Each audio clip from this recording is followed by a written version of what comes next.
رحم اللہ من قرأ الفاتحہ۔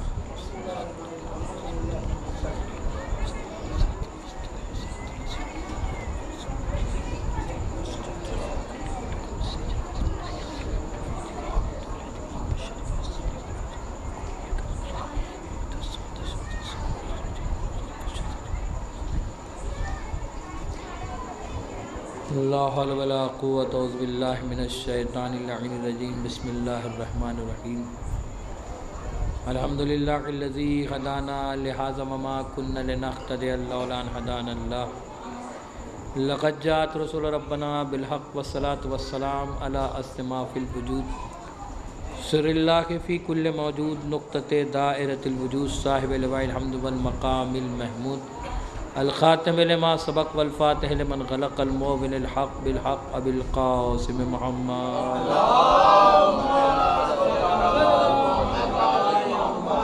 وآلہ الطیبین الطاہرین المعصومین المنتجبین المظلومین ولعنۃ اللہ علی اعدائهم من یومنا ھذا الی قیام یوم الدین قال رسول اللہ صلی اللہ علیہ وآلہ وسلم حسین منی و انا من الحسین۔ ایک صلوات بھیجے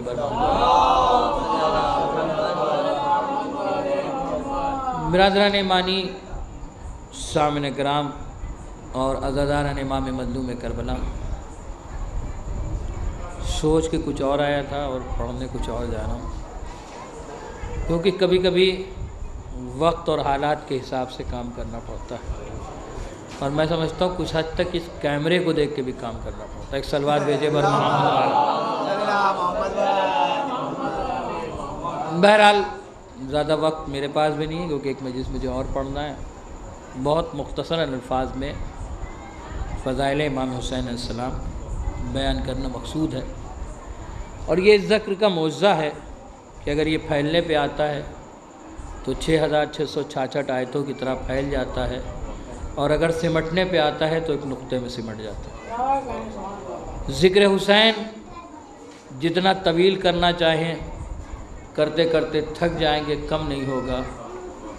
اور ذکر حسین ایک ایسا ذکر ہے کہ جس ذکر کے بعد آدم کے ذکر کی ضرورت نہیں، نوح کے ذکر کی ضرورت نہیں، موسیٰ کے ذکر کی ضرورت نہیں، عیسیٰ کے ذکر کی ضرورت نہیں، یحییٰ کے ذکر کی ضرورت نہیں، صالح کے ذکر کی ضرورت نہیں، خضر کے ذکر کی ضرورت نہیں۔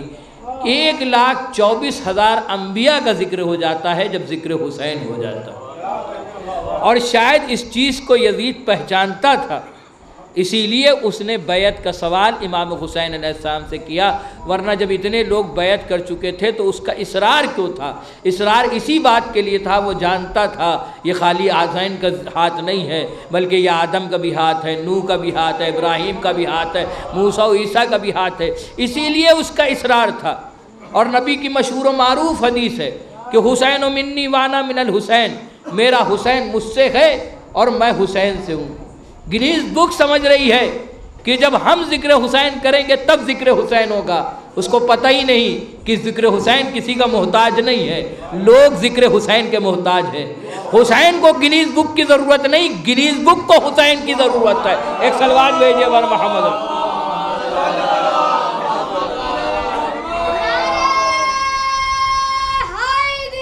یا اللہم صلی اللہ علیہ وسلم۔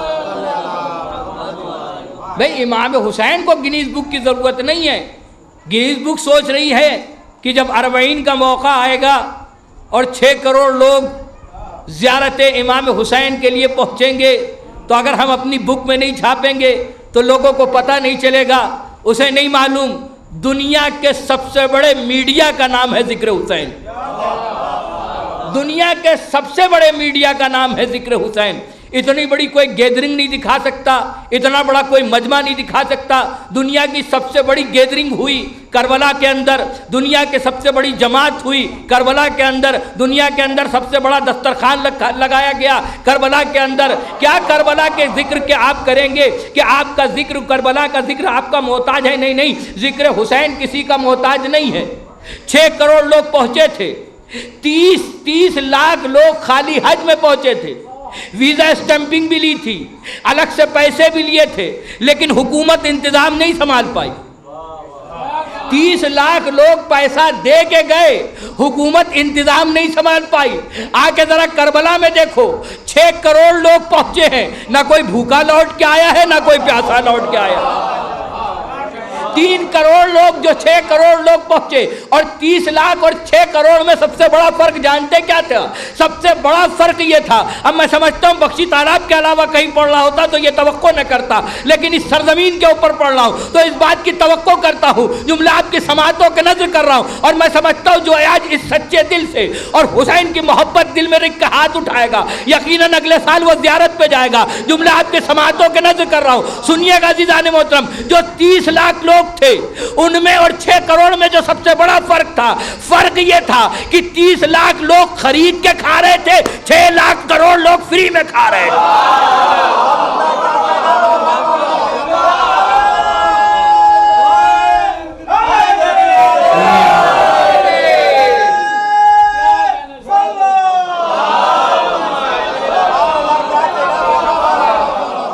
جو 30 لاکھ لوگ تھے وہ خرید کے کھا رہے تھے، جو 6 کروڑ تھے وہ فری میں کھا رہے تھے، اور 6 کروڑ لوگ جو پہنچے تھے نا، اس کا کسی کا انٹرویو آپ لے لیں، کوئی یہ نہیں بتا سکتا کہ ہلکا سے دھکا لگا ہو۔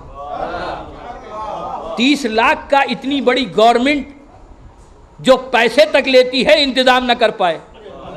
آؤ آ کے 2 بھوکے پیاسوں کا انتظام دیکھو، اربعین کے موقع پہ 2 بھائیوں کا آ کے انتظام دیکھو کہ کیسا انتظام ہے کہ 6 کروڑ لوگ پہنچے ہیں، جبکہ سائنسداں جو ریسرچ کرنے والے ہیں ان کا یہ کہنا ہے کہ کربلا کی سرزمین پہ 30 لاکھ سے زیادہ لوگ نہیں آ سکتے۔ جو ریسرچ کی ہے سائنسداں نے، کربلا کوئی بہت بڑی جگہ کا نام نہیں ہے، 30 لاکھ لوگ سے زیادہ سائنسداں کہتے ہیں نہیں آ سکتے، کہتے ہیں اگر بہت کوشش کی جائے تو 60 لاکھ۔ اب مجھے اتنا بتا دیجئے، یہ 5 کروڑ 40 لاکھ جو اسٹرا گئے تھے، یہ کربلا کی سرزمین پہ سمائے کیسے؟ بھائی 6 کروڑ لوگ پہنچے، سائنسداں کہتے ہیں اگر بہت کوشش کی جائے تو 60 لاکھ سے زیادہ لوگ نہیں آ سکتے۔ کربلا کی سرزمین پہ پہنچے 6 کروڑ لوگ،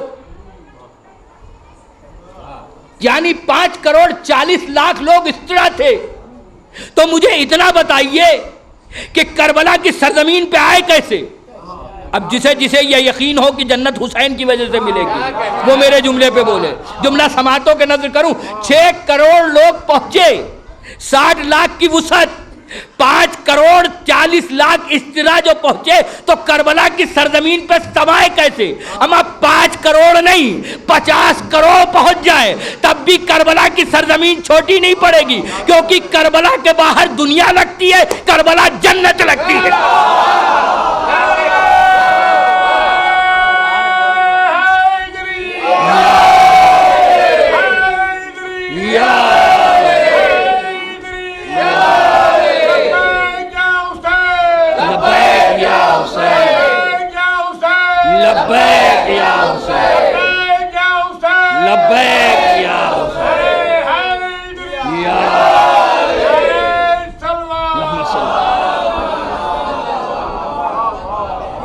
کربلا کے باہر دنیا لگتی ہے، کربلا جنت لگتی ہے، جنت لگتی ہے کربلا، کربلا جنت ہے، اور جنت کی وسعت کا کوئی اندازہ نہیں لگا سکتا، جنت کی وسعت کا کوئی اندازہ۔ اب کہیے تو ایک جملہ اور کہوں، سنیے عزیزان محترم، 5 کروڑ نہیں 50 کروڑ آ جائیں تب بھی کربلا کی سرزمین چھوٹی نہیں پڑے گی، کیونکہ کربلا کی زمین ہے، اور زمین کو کہتے ہیں تراب۔ پتہ نہیں کہاں بیٹھے، میں نے جملہ حوالے کر دیا۔ کربلا کی سرزمین کو زمین کہتے ہیں، اور زمین کو کہتے ہیں تراب۔ تو 5 کروڑ کیا 50 کروڑ بھی آ جائیں تب بھی کم نہیں پڑے گی۔ کیوں؟ کیونکہ بات تراب کی ہے، بیٹے ابو تراب کے ہیں، بات تراب کی، بیٹے ابو تراب کے۔ یزید نے امام مظلوم کربلا کے چند خیمے جلا کے یہ سوچا ہم نے حسین کے خیام جلا دیے.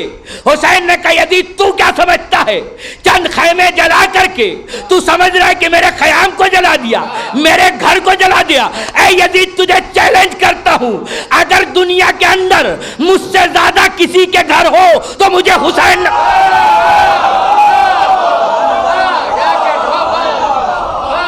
یزید میں تجھے چیلنج کرتا ہوں کہ جتنے کسی کے گھر نہیں ہوں گے اتنے میرے گھر ہوں گے, بس دو ہی کے گھر زیادہ ہوں گے, یا حسین کے خدا کے ہوں گے یا خود حسین کے ہوں گے.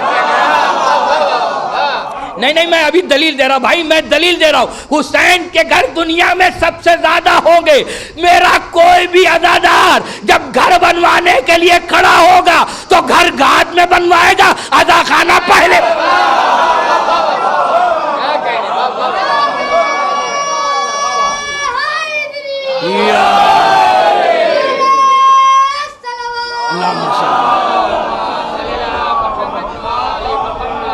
گھر بعد میں بنوائے گا, عزا خانہ پہلے سوچے گا. اچھا میں آتا ہوں, ایک زمانے سے آ رہا ہوں, سب سے تعلقات ہے ماشاءاللہ, سلام دعا ہے. آتا ہوں, آپ کے گھر پہنچوں, دخل باب کروں, اکیلے آؤں تو ہو سکتا ہے آپ مسکرا کر کے میرا ویلکم کریں, استقبال کریں, لیکن یہ اکیلے ہی تک معاملہ رہتا ہے بھائی. قسم خدا کہ آقا حسین کو لاکھوں سلام ہے, لاکھوں سلام ہے آقا حسین کو. میں آپ کے مہمان آؤں بن کے, آپ مسکرائیں گے, آپ خوش ہوں گے کہ آئیے مولانا, آئیے آئیے آئیے, لیکن ضروری نہیں ہے کہ میں اپنے کنبے کے ساتھ اگر آ جاؤں تو آپ ویسے ہی استقبال کریں. کیا کہنے آقا حسین کے, جب عزاداروں کے گھر میں آتے ہیں تو اکیلے نہیں آتے. نہیں بھائی میں نے کچھ پڑھا نہیں, آپ نے کچھ سنا نہیں. جب عزاداروں کے گھر میں آتے ہیں مہمان بن کے تو اکیلے نہیں آتے ہیں, اصغر کا جھولا بھی لے کے آتے ہیں, تابوت بھی لے کے آتے ہیں, علم بھی لے کے آتے ہیں, ساری چیزیں آتے ہیں اور مہمان بن کے آتے ہیں. اور جب جانے لگتے ہیں تو ہم ہاتھ جوڑ کے کہتے ہیں کہ مولا ہم ویسی خدمت نہیں کر سکے. ہم آقا حسین نے اسلام کو وہ جوانی عطا کر دی کہ قیامتیں ختم ہو جائیں, قیامت آ بھی جائے تب بھی اسلام کی جوانی نہیں ختم ہوگی. اس سے قیمتی میرے پاس جملہ نہیں. بخشی طالب کی سرزمین پہ پہلی مرتبہ یہ جملہ پڑھنے جا رہا ہوں, چاہے جس طریقے سے سن لیے گا, اس سے بڑی میرے پاس جملہ نہیں. پوری زندگی خطابت میں امام مظلوم کربلا نے اسلام کو اس طریقے سے جوان کیا, اس طریقے سے سینچا ہے کہ اب اسلام پہ کبھی ضعیفی نہیں آئے گی. ارے ضعیفی آئے بھی تو کیسے آئے, اذان تو اکبر سے دلائی ہے نا.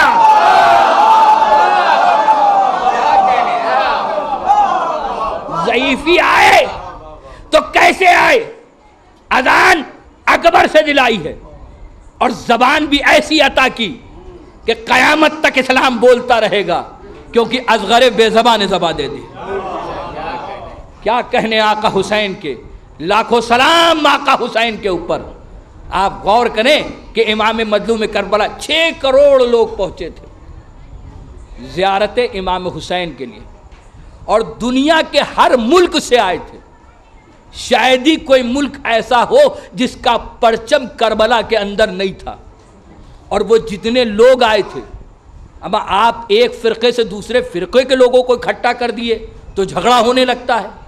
کربلا میں پتہ نہیں کہاں کہاں کے آئے تھے, زبانیں کون کون سی تھی. کوئی انگریزی بول رہا تھا, کوئی اردو بول رہا تھا, کوئی ہندی بول رہا تھا, کوئی عربی بول رہا تھا, کوئی فارسی بول رہا تھا, کوئی جاپانی بول رہا تھا, کوئی انگلش بول رہا تھا. لیکن نہ کوئی لڑ رہا تھا نہ جھگڑ رہا تھا, کیونکہ سب جانتے تھے یہ بھی عزادار ہے, یہ بھی عزادار ہے,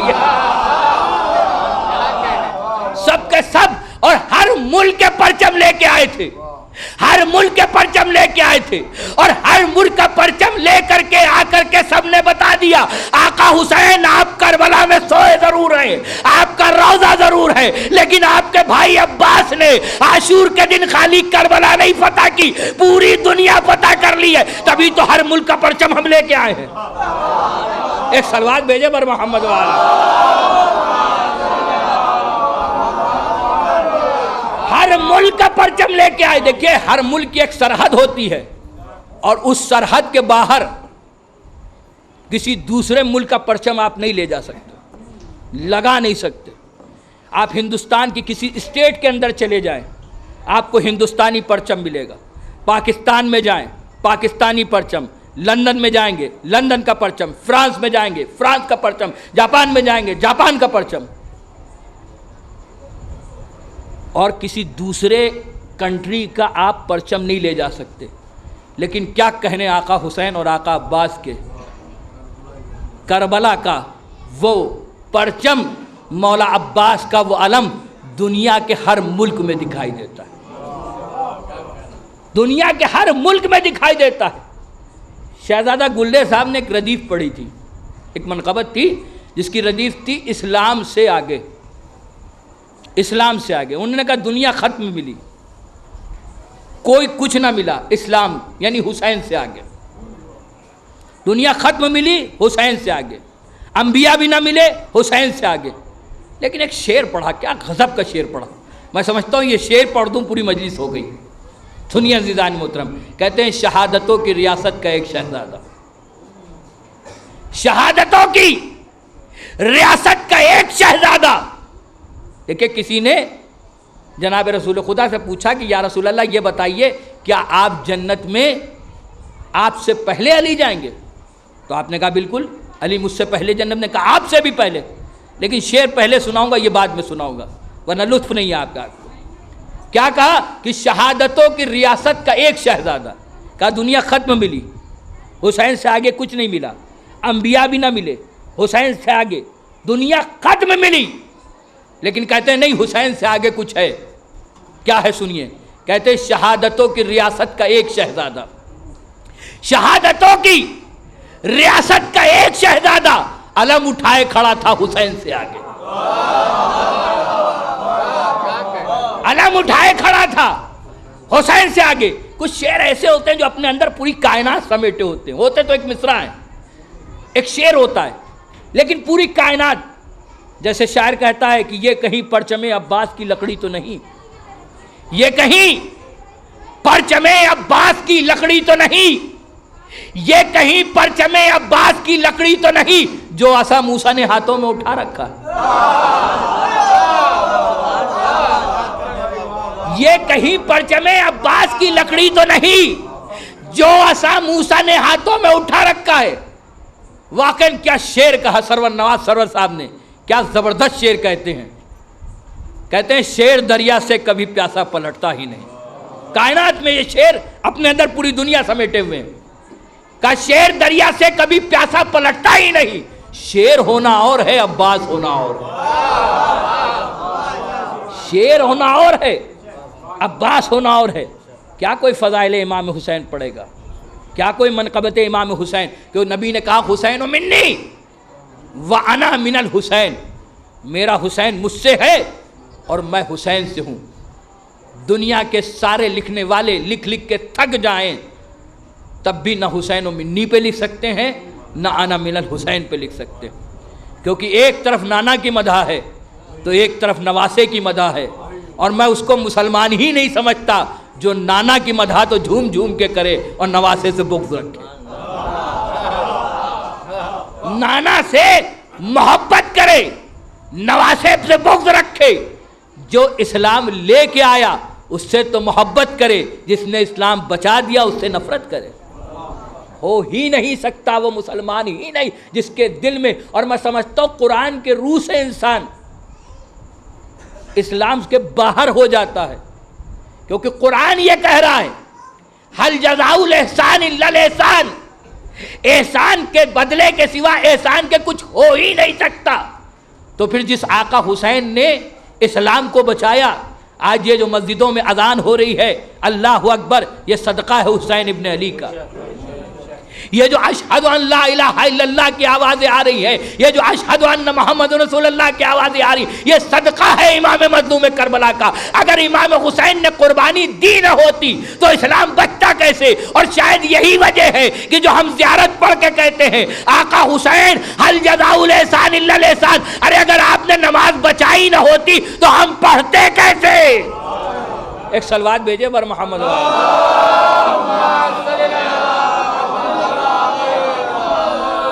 کیا کوئی فضائل امام حسین پڑھے گا؟ لیکن جیسے امام حسین کے فضائل ہیں ویسے ہی امام حسین کے مصائب بھی ہیں۔ آپ روتے روتے تھک جائیں، روتے روتے مر بھی جائیں، تب بھی امام حسین کی مظلومی پہ آنسوؤں کا حق ادا نہیں ہو سکتا۔ کیوں؟ وجہ جانتے کیا ہے؟ آپ کا چوتھا امام دنیا سے رخصت ہو رہا ہے اور پانچویں امام پاس میں کھڑے ہیں۔ کہا میرے لال میرے گریبان کو چاک کر دو، گریبان چاک کر دیا۔ کہا میرے سر کے اوپر خشوخاش ڈال دو، خشوخاش ڈال دی۔ ایک مرتبہ پانچویں امام کہتے ہیں کہ مولا اتنا بتائیے، بابا اتنا بتائیے، کیا کوئی حسرت رہ گئی؟ کہا ہاں میرے لال ایک حسرت رہ گئی۔ کہا وہ کون سی؟ کہا حسرت یہ رہ گئی کہ جیسا تمہارے دادا پہ رونے کا حق تھا ویسے میں رو نہ سکا۔ تو آپ سوچئے جو خون کے آنسو روتا ہے، جب وہ حق نہیں ادا کر سکا تو ہمارے آپ کی کیا وہ ہے؟ اسی لیے جب کوئی چاہنے والا رو رہا ہے اور رومال آنسوؤں سے تر ہو گیا تو حسین نے کہا بھائی تم نے چوتھے امام زین العابدین کہتے تو رو نہیں رہا ہے؟ کہتا مولا پورا رومال بھوگ گیا۔ کہا نہیں ایسے رو جیسے میری دادی فاطمہ روتی ہے۔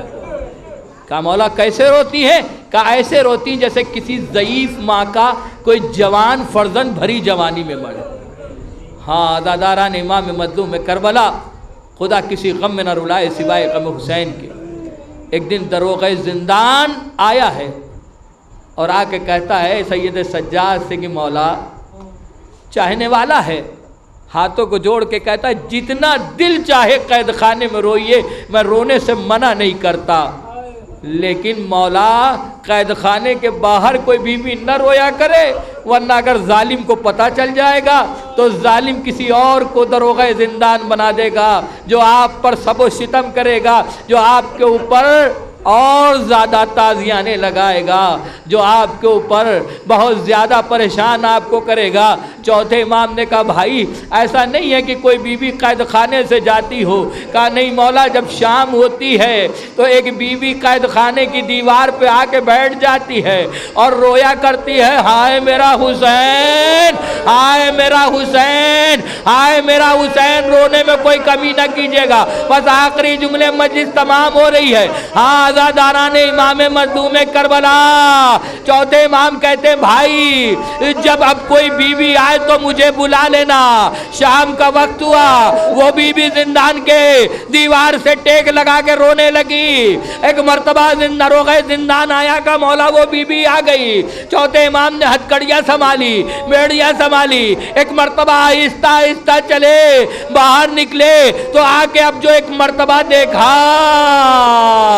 تو ایک مرتبہ کہتے بھائی یہ قید خانے کی بیوی نہیں۔ دروغہ زندان نے ہاتھوں کو جوڑا، کہا مولا آپ نے کوئی بات نہیں کی، کوئی گفتگو نہیں کی، آپ کو کیسے پتا چلا کہ یہ زندان کی بیوی نہیں؟ کہا بھائی شاید تو نے غور نہیں کیا۔ روئے میری ماں بہنیں روئے، کیا جملہ کہتے ہیں؟ ایک مرتبہ کہتے بھائی تو نے غور نہیں کیا، ارے قید خانے کی ہر بیوی بے رضا گئے، ارے اس بیوی کے سر پہ چادر۔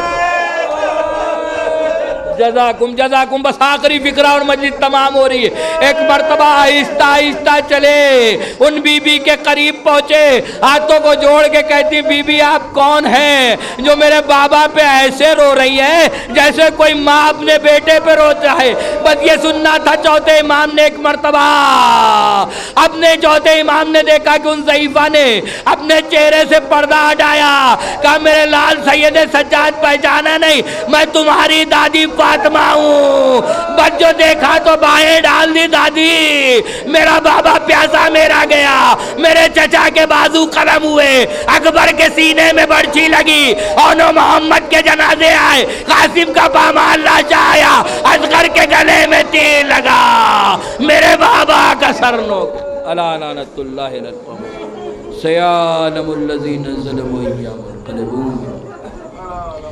بارے تو جو واسطہ محمد علیہ محمد کا واسطہ پنجتن پاک کا ہماری اس مختصر سی عبادت کو قبول فرما لے۔ بارے ہم سب کو عمل صالح کی توفیق عطا فرما، بارے ہم سب کو علم دین حاصل کرنے کی توفیق عطا فرما، باراللہ جہاں کہیں بھی شیعہ حیدر کرا ان کی جان مال عزت آبرو کی حفاظت فرما باراللہ علماء حق کا سایہ ہمارے سروں پہ باقی رکھ باراللہ جو مراجع کرام جو سپاہی جو چاہنے والے روزوں کے حفاظت ان کی حفاظت فرما مقامات مقدسہ کی حفاظت فرما باراللہ اس گھر میں خیر و برکتوں کا نزول فرما دے اس گاؤں میں خیر و برکتوں کا نزول فرما دے باراللہ اس گاؤں کی تمام پریشانی کو دور فرما دے اس گھر کی تمام پریشانی دور فرما دے باراللہ کرونا وائرس کو نیست و نابود فرما دے باراللہ امام زمانہ کے ظہور میں تاجیل فرما اور ہم کو ان کے نام